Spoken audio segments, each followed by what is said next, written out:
రాహుల్ గాంధీకి రేవంత్ రెడ్డి కాస్త ఊరటనిచ్చారని చెప్పాలి. అలాగే రేవంత్ రెడ్డి తన పదవిని పదిలం చేసుకున్నారని చెప్పాలి. జూబ్లీహిల్స్ ఎలక్షన్ అంటే యాక్చువల్‌గా నవీన్ యాదవ్ వర్సెస్ సునీత వర్సెస్ దీపక్ రెడ్డి కాకుండా ఏదైతే డైరెక్ట్‌గా ఈళ్ళ ముగ్గురు పోటీలాగా సాగింది. ఒకటి రేవంత్ రెడ్డి వర్సెస్ కేటీఆర్ వర్సెస్ రామచంద్రరావు గారు, అక్కడ బండి సంజయ్ అన్నట్టు నడిచింది. తీరా చూస్తే అక్కడ ఘన విజయం కాంగ్రెస్ పార్టీ వశమవుతోంది. అక్కడ భారతీయ జనతా పార్టీ కనీసం డిపాజిట్లు కూడా తెచ్చుకోలేని పరిస్థితి అయింది.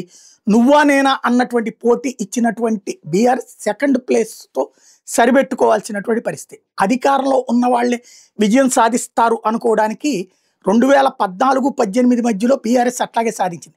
కానీ 2019-24 మధ్యలో బీఆర్ఎస్కి ఉప ఎన్నికల్లో ఓటమి చవి చూసింది. బట్ ఇక్కడ ఓటమి పలకరించట్లేదు, కాంగ్రెస్కి ఉపయోగపడింది. తద్వారా కాంగ్రెస్ పార్టీ ఇప్పుడు నేను ఈ వీడియో చేసే 3వ రౌండ్ 4వ రౌండ్ సందర్భానికి వేల మెజార్టీలోనే ఉంది.